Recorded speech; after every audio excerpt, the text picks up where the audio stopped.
Halo sahabat, Assalamualaikum. Apa kabarnya nih? Semoga selalu sehat dan senantiasa bahagia. Terima kasih sudah subscribe dan selalu setia menyimak video-video SLMT TV tanpa skip.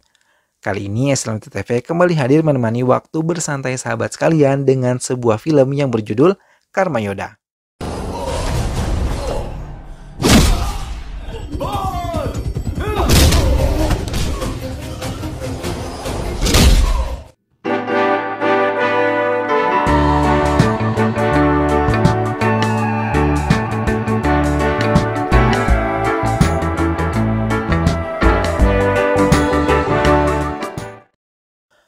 Film diawali dengan memperlihatkan pemandangan kota Mumbai, India. Kemudian terlihat seorang pria melangkah dengan pasti menuju suatu tempat dengan membawa tas berwarna hitam. Tak lama pria tersebut menaruh ponsel di tempat tersembunyi, yaitu di patung kepala kuda, dan menaruhnya tepat di bagian mulut patung. Kemudian melanjutkan perjalanan menuju ke atas sebuah gedung tinggi. Ternyata di dalam tas hitam yang dibawa pria tersebut berisi sebuah pistol senapan. Pria tersebut lalu merakit pistol senapan yang ia bawa. Pria itu bernama Matt Maddy, seorang polisi bertubuh kekar dan juga gagah. Dari atas gedung tinggi tersebut terlihat Matt Maddy sedang menunggu seseorang yang menjadi incarannya. Siang berganti malam, Maddy terus menunggu seseorang tersebut. Hingga akhirnya ia mendengar suara 4 orang yang sedang berjalan dan berbicara lewat telepon yang tersambung ke ponselnya yang ia pasang di mulut kepala patung yang berbentuk kepala kuda. Maddy langsung berdiri dan membidik pas di kepala 2 orang yang sedang berjalan tersebut. Sontak 2 orang lainnya gelagapan mencari sumber tembakan yang mengarah kepada 2 temannya. Setelah menyelesaikan misinya, Matt Maddy dengan santai turun melewati kerumunan massa yang sedang berkumpul melihat korban tembakan yang ia lakukan. Terlihat Matt Maddy menabrak seorang polisi, hingga polisi tersebut berkata bajingan kepada Maddy.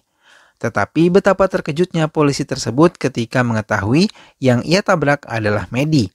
Sontak polisi tersebut diam terbelalak dan membiarkan Maddy pergi. Maddy rupanya mendatangi kantor polisi. Terlihat di sana betapa Maddy dihormati oleh polisi lainnya, karena Maddy adalah komisaris polisi yang sangat terkenal.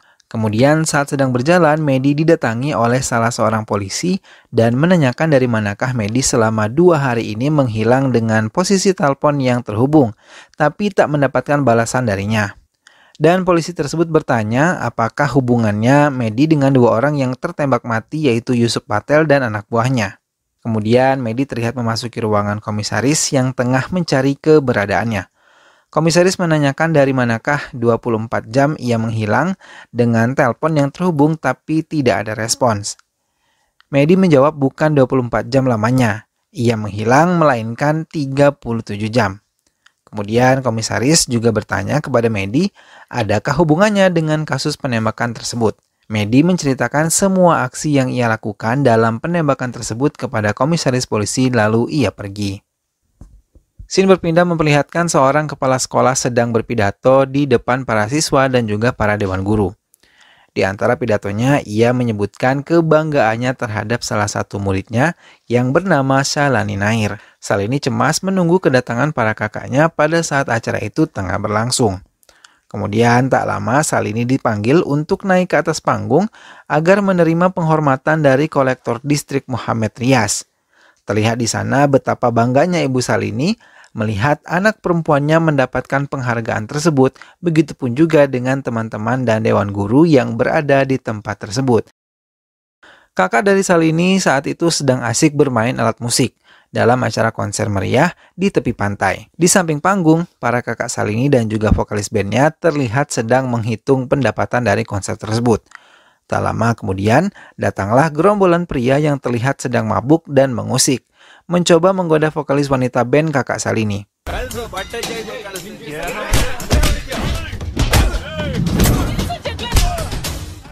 Akhirnya terjadilah baku hantam dan saling kejar-kejaran antara mereka. Untunglah datang para polisi ke arah mereka sehingga para pria asing yang berbuat ulah lari tunggang langgang karena takut kepada polisi. Para kakak Shalini akhirnya pulang ke rumah bersama Pak Polisi yang menolong mereka di pantai tadi. Saat sampai di dalam rumah, Salini menunjukkan piala penghargaan yang ia dapatkan dari sekolahnya. Ketiga kakak laki-lakinya sangat senang akan hal tersebut. Hingga salah satu kakaknya yang bernama Manu menghadiahi Salini sebuah handphone. Hari pun berganti, Salini pergi ke sekolah. Ia bertemu dengan kawan-kawannya di sekolah. Ia juga menunjukkan handphone baru hadiah dari kakaknya. Terlihat dari kejauhan, teman pria Salini bernama Dani melihat Salini yang baru saja mendapat handphone baru. Dari menelpon temannya, tak lama ia menghampiri Salini untuk melihat handphone baru tersebut. Tak lama ia merebut handphone Salini dan terlihat mengetik sesuatu di handphone Salini. Setelahnya, Dani menelpon seorang bernama Kristi dan berkata bahwa ia bisa mencatat nomor seorang gadis yang sudah ia kirim kepadanya. Scene berpindah memperlihatkan seorang gadis sedang menunggu ibunya untuk menjemputnya dari sekolah. Tak lama kemudian datanglah seorang wanita asing yang menghampiri gadis tersebut lalu berkata bahwa ibu gadis tersebut mengalami kecelakaan. Terlihat dari kejauhan, pria berambut panjang sedang mengawasi gerak-gerik gadis tersebut dan wanita asing yang mendatangi gadis itu. Karena dipaksa, akhirnya gadis tersebut ikut dengan wanita asing tersebut. Saat di dalam mobil, gadis tersebut menelpon ibunya. Melihat hal itu, wanita asing tersebut merampas handphone gadis itu. Dengan handphone yang masih tersambung dan mendengar jeritan putrinya, ibu gadis tersebut sontak berteriak karena pasti hal berbahaya sedang terjadi kepada putrinya. Benar saja, ternyata gadis tersebut diculik. Lewat berita, di India telah terjadi 3 kasus penculikan dalam waktu dekat ini. Scene berpindah, terlihat Matt Medi bersama gerombolan polisi lainnya sedang mengusut kasus penculikan ini. Mereka mendatangi beberapa tempat untuk mencari bukti kasus penculikan yang terjadi. Matt Medi mencari seseorang yang bernama Chandra Raji, seorang pria tua yang kerap menculik anak gadis untuk dijadikan budak seksnya. Tak lama Medi menemukan Chandra Raji yang sedang melakukan aksi bejatnya. Akhirnya Chandra Raji berhasil diringkus dan dibawa oleh Medi. Tapi sebelum membawanya masuk ke dalam mobil, salah seorang anak buah Chandra Raji berkata bahwa anak buahnya telah memberitahu apa yang terjadi kepada seseorang yang bernama Khayas Bai.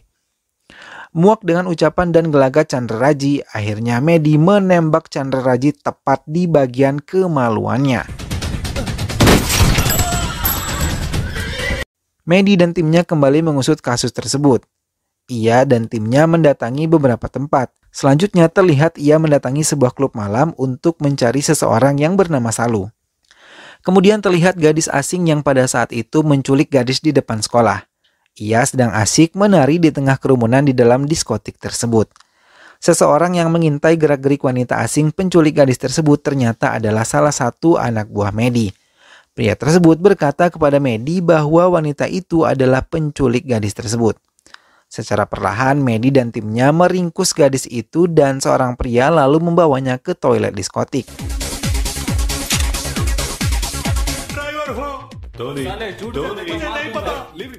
Di sanalah Medi dan tim menginterogasi wanita tersebut dan terlihat ia sangat ketakutan saat diinterogasi oleh Medi. Wanita itu berkata bahwa gadis tersebut telah menjadi incaran selama sebulan terakhir. Dan ia akan diserahkan ke Sek, yaitu tangan kanan Khayas Khana. Wanita tersebut berkata bahwa gadis tersebut akan dibawa ke arah selatan, yaitu ke tempat yang bernama Kerala. Dan ia dibawa menggunakan sebuah wadah kontainer. Tak hanya gadis tersebut yang dibawa, tapi masih banyak gadis-gadis yang lainnya. Setelah mendapat informasi, Medi langsung menyuruh Tony, yaitu asisten polisi, untuk mencari kendaraan yang bisa ia pakai untuk perjalanan panjang. Lalu terlihat Salini menelpon Salu, yaitu teman sekolahnya. Ia berkata bahwa ada nomor asing yang selalu menelponnya. Salini merasa terganggu akan hal tersebut. Keesokannya Salini berkumpul bersama teman-temannya untuk membicarakan seseorang yang selalu menerornya. Tak lama ada telepon masuk dari nomor tersebut. Teman-teman Salini menyuruhnya untuk mengangkat telepon dan mengaktifkan pengeras suara agar mereka bisa mendengar pembicaraannya. Ternyata yang menelpon Salini adalah seorang pria yang bernama Varus. Pria tersebut berkata bahwa ia mencintai Salini. Terlihat Medi mendatangi ibunya untuk memastikan kesehatan ibunya. Di sisi lain, saat di rumah, Salini selalu mendapatkan telepon dari pria tersebut dan mengangkatnya secara diam-diam yang membuat salah satu kakaknya curiga akan hal tersebut. Saat sedang ingin berangkat sekolah, Salini ditelepon kembali oleh pria tersebut. Ia ingin bertemu dengan Salini. Setelah bertemu, pria itu berkata tak akan lagi mengganggu Salini. Salini pun akhirnya mengiyakan permintaan pria tersebut. Akhirnya mereka bertemu di suatu tempat. Salini memperingatkan pria itu agar tidak mengganggunya lagi. Jika tidak, maka handphone Salini akan diambil oleh kakaknya. Saat setelah berbicara dengan pria tersebut, Salini hendak pergi ke sekolah. Pria itu hendak mengantarkannya. Tetapi saat Salini sudah naik mobil, pria tersebut tidak naik mobil bersama Salini. Salini akhirnya berhasil diculik dan dibawa kabur oleh para penjahat. Di tempat lain terlihat sesosok pria sedang ingin melakukan hubungan suami istri bersama seorang wanita. Anehnya, pria tersebut terlihat aneh, seperti seseorang yang selalu dihantui dengan masa lalu yang suram. Ia terlihat seperti ingin membalaskan dendam lama terhadap seseorang. Tak lama terlihat datanglah pria asing yang datang. Ternyata mereka akan melakukan negosiasi penjualan gadis di bawah umur yang disertai dengan sertifikat keperawanan. Di sisi lain terlihat ketiga kakak Salini dan juga ibunya sedang kebingungan mencari keberadaan Salini yang menghilang. Setelah mencari informasi, akhirnya mereka tahu bahwa dalam waktu dekat ini Salini selalu diteror oleh laki-laki bernama Varun karena ulah si Dani, teman sekolahnya Salini. Madi terlihat menemui seorang pria yang memiliki informasi mengenai kasus penculikan anak di bawah umur yang sedang ia usut. Pria tersebut berkata bahwa terdapat sebuah desa bernama Catan Peti Deka dengan Tenkashi di sana terdapat kuil Kala Bairava. Kuil tempat gadis-gadis yang menjadi pekerja seks. Terlihat Dani dan orang tuanya sedang diinterogasi oleh polisi terkait penculikan Salini yang tak lain disebabkan oleh Dani yang memberikan nomor telepon Salini kepada orang asing. Saat diinterogasi, Dani berkata bahwa yang menyuruhnya adalah seseorang yang bernama Christopher dengan keuntungan ia mendapatkan 500 sampai 1000 rupiah. Orang tua Dani memarahi Dani karena ulah yang ia buat. Polisi lalu meminta Dani untuk menghubungi nomor Christopher tetapi nomor tersebut tidak aktif. Selanjutnya, Medi mendatangi sebuah kantor polisi di bagian selatan India. Ia menemui seorang kepala polisi, namun kedatangannya sia-sia. Kepala polisi tersebut terlihat meremehkan perkataan Medi atas kasus yang telah terjadi. Medi geram kemudian pergi meninggalkan kantor polisi tersebut. Di sisi lain, ketiga kakak Salini mendatangi seseorang di pantai tempat mereka melakukan konser band.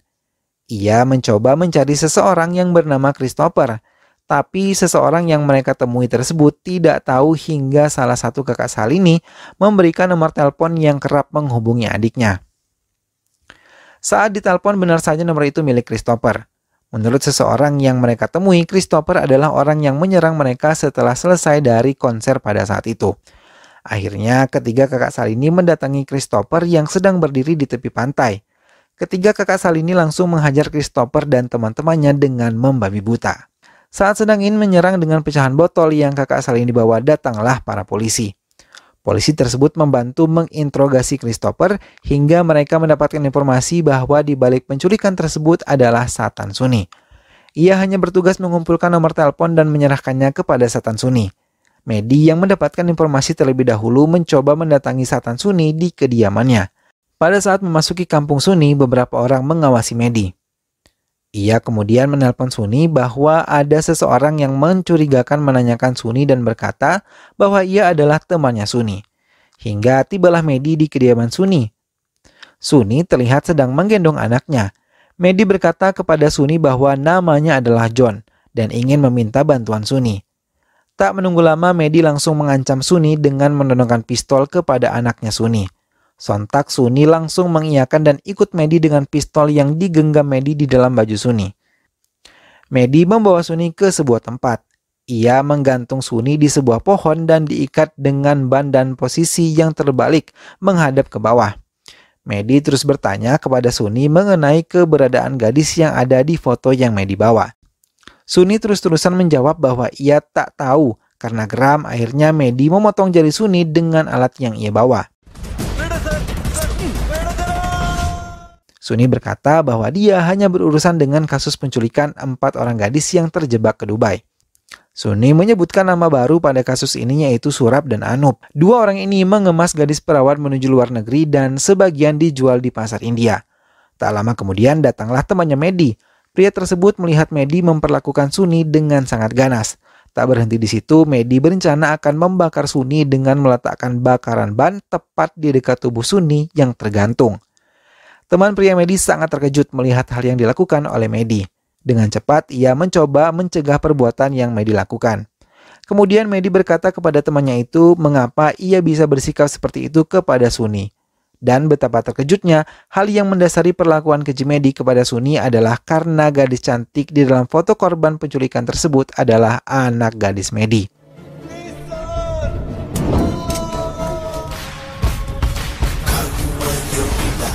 Scene berpindah memperlihatkan seorang pria yang dibutakan akan seks sedang mengawasi keempat wanita yang terjebak ke Dubai dan juga Salini. Pria tersebut mencoba bersikap kurang ajar dan mencoba memperkosa salah satu gadis. Saat aksinya sedang berlangsung, kawan gadis lainnya mencoba membantu gadis yang hendak dibawa pergi oleh pria tersebut. Tak lama kemudian, handphone pria itu terjatuh dan Salini langsung mengambil handphone tersebut lalu mencoba menghubungi kakaknya. Ternyata aksi Salini diketahui oleh penculik lainnya. Belum sempat Salini berkata di mana ia disekap, handphone tersebut dirampas dan dibanting oleh pria tersebut. Ketiga kakak Salini bertanya-tanya di manakah tempat Salini disekap. Karena saat ditelepon ia mendengar suara pesawat yang sedang lepas landas dan juga suara kereta. Setelah berpikir beberapa saat, mereka menyadari di mana posisi adiknya disekap, yaitu di Kochu Valley, sebuah gedung yang tertutup. Lantas mereka mendatangi tempat tersebut. Sayangnya belum sempat ketiga kakak Salini sampai di tempat tersebut, Salini dan keempat gadis lainnya diangkut dengan menggunakan mobil box yang di dalamnya berisi ayam. Sesampainya di sana, ketiga kakak Salini tak menemukan keberadaan adiknya. Namun tak lama mereka mendengar suara mobil datang dan menganggap suara mobil itu adalah mobil penculik adiknya dan akhirnya mereka pun bersembunyi. Ternyata suara mobil yang datang itu adalah mobil Matt Medi yang datang bersama temannya yang berusaha mencari keberadaan anaknya dan gadis-gadis korban penculikan lainnya. Mereka saling mengintai dan mengira satu sama lain adalah penculik dari kasus ini. Hingga akhirnya mereka saling menyerang dan saling tahu bahwa mereka sama-sama mencari seseorang tersayang yang sedang diculik.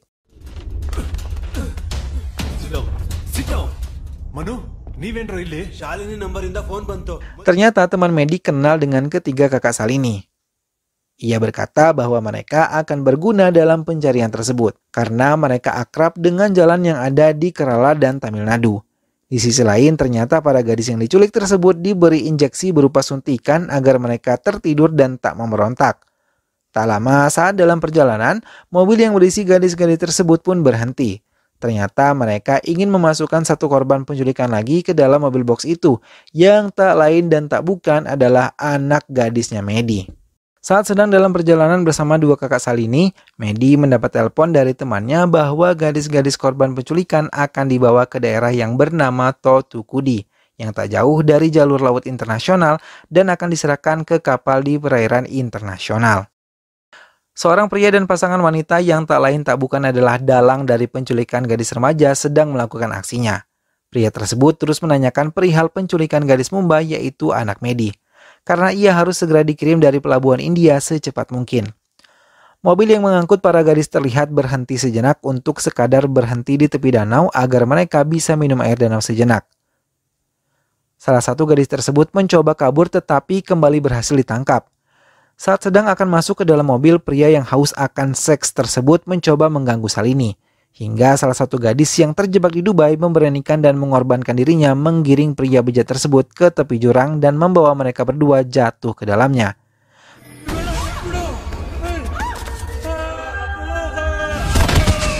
Hal itu dilakukan demi menyelamatkan teman-temannya dari pria yang haus akan seks tersebut. Tak lama warga sekitar tebing berkumpul untuk melihat korban bunuh diri tersebut. Hingga datanglah Medi untuk melihat apa yang sebenarnya terjadi. Dengan memperlihatkan kartu tanda polisinya, akhirnya ia diperbolehkan untuk menyelidiki korban tersebut hingga akhirnya ia menemukan 2 lembar kertas mengenai perjalanan dari Dubai yang dibicarakan oleh Suni. Ia mengetahui bahwa gadis itu adalah salah satu gadis korban penculikan. Tak lama Medi dan kedua kakak Salini adu argumen mengenai kasus penculikan ini hingga akhirnya mereka memutuskan untuk berjalan masing-masing. Kemudian saat sedang melanjutkan perjalanan, Medi mendapat telepon dari teman polisinya. Temannya mendapatkan informasi bahwa seorang yang melakukan pengangkutan seorang itu tinggal di Chatan Peti.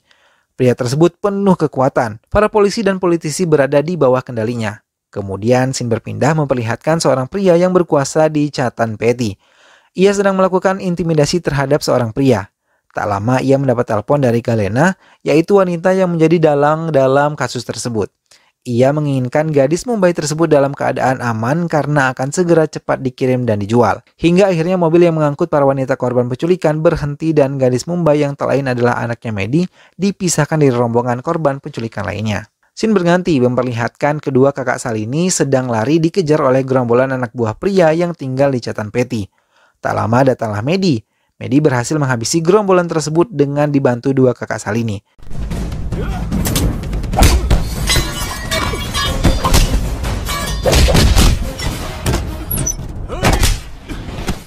Hingga akhirnya ia mendatangi pria Chatan Peti tersebut, lalu menonjoknya pas di bagian wajah pria tersebut. Pria itu dibawa Mehdi dan diancam dengan sebuah mesin penggiling dan berhasil membuat pria tadi ketakutan. Lalu ia mengatakan siapa dalang di balik kasus ini. Ulah dari kasus ini adalah Gayas Gana dan Galena. Mehdi menyuruh pria tersebut untuk menelpon Galena dengan berkata bahwa temannya dari Bangalore yang tak lain adalah Mehdi menginginkan seorang gadis kecil dari Trivandrum yang tak lain adalah Salini dengan harga 10 lark. Galena pun mengiyakan. Kemudian Mehdi bersama pria tersebut berangkat menuju kediaman Galena dengan membawa uang 10 lark yang berasal dari pria Chatan Peri atas desakan dan ancaman Mehdi. Sebelum menuju rumah Galena, Mehdi menyusun rencana kepada dua kakak Salini untuk mengawasi Selvam yang mungkin saja membawa anak gadisnya. Akhirnya mereka berpisah dengan mengendarai mobil menuju tujuan mereka masing-masing. Mehdi dan pria Chatan Peti akhirnya sampai di kediaman Galena dan Gayas Gana. Mehdi langsung menemui Galena dan tak lama mereka menunjukkan Salini yang akan mereka tukar dengan uang 1 lark yang telah dibawa. Tak lama Salini kembali dimasukkan ke dalam kamarnya. Kemudian, Mehdi berkata ingin melihat Salini secara langsung. Mehdi berhasil menemui Salini. Ia berkata ia akan menyelamatkannya dan berkata bahwa kedua kakaknya yaitu Manu dan juga Kartik ada bersamanya. Tak lama Mehdi menelpon kakak Salini untuk datang membawa adiknya dari tempat itu. Pria Chatan Peti tersebut secara diam-diam berkata kepada Galena bahwa Mehdi adalah pria yang berbahaya. Hingga Galena berteriak menyuruh Surab untuk memeriksa dan mendatangi Mehdi dan Salini di dalam kamar.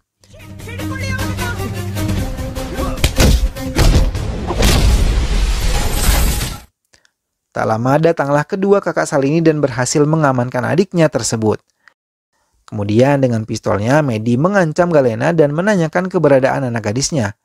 Akhirnya Galena mengatakan di mana keberadaan anak gadis Mehdi, yaitu di pelabuhan di gedung nomor 5. Jika Galena berbohong, Mehdi berjanji akan kembali untuk menghabisinya. Tak menunggu waktu lama, Mehdi langsung menuju pelabuhan dan gedung nomor 5. Sampai di sana Mehdi tak menemui siapapun. Tapi tak lama terdengar seorang memanggil namanya. Berkali-kali, berulang kali, tapi Mehdi tidak menjumpai siapapun. Hingga akhirnya diketahui wujud dari suara tersebut adalah Gayas Gana. Dengan wajah yang penuh dendam dan amarah, Gayas Gana berkata kepada Mehdi atas perbuatannya kepada Gayas Gana hingga Gayas Gana tak tahu apakah ia perempuan atau laki-laki. Ia berusaha mengingatkan hal itu kepada Mehdi. Mehdi pun bingung apa yang dibicarakan pria yang ada di depannya. Kemudian Gayas Gana menceritakan semuanya saat ketika ia akan melakukan perbuatan asusila pada anak gadis berumur 13 tahun. Mehdi saat itu datang untuk menyelamatkan gadis tersebut. Dan Mehdi menyerang Gayas Gana dengan memutar tangan Gayas Gana dan pisau tersebut mengarah ke kemaluan Gayas Gana. Gayas Gana telah lama menunggu hal ini. Ia ingin membalaskan dendamnya karena Mehdi telah menghapus seksnya dan menunggunya 8 tahun terakhir. Terjadilah saling serang antara mereka berdua.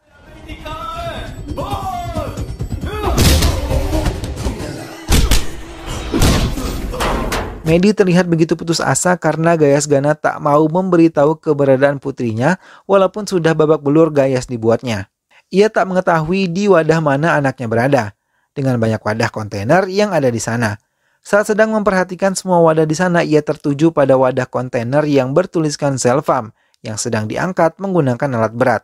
Sontak Mehdi bersama Manu dan Kartik lari menuju wadah kontainer tersebut. Mehdi menyuruh Manu dan Kartik untuk menghentikan pengangkutan wadah tersebut dan menurunkannya. Medi lalu berusaha membuka gembok pada wadah tersebut, hingga pintu wadah kontainer tersebut bisa terbuka. Benar saja putri kesayangannya berada di dalam wadah tersebut. Dan dalam keadaan memprihatinkan, lemas pucat serta tak sadarkan diri. Tak lama setelah dibangunkan oleh Medi, putrinya pun terbangun dengan tak berdaya.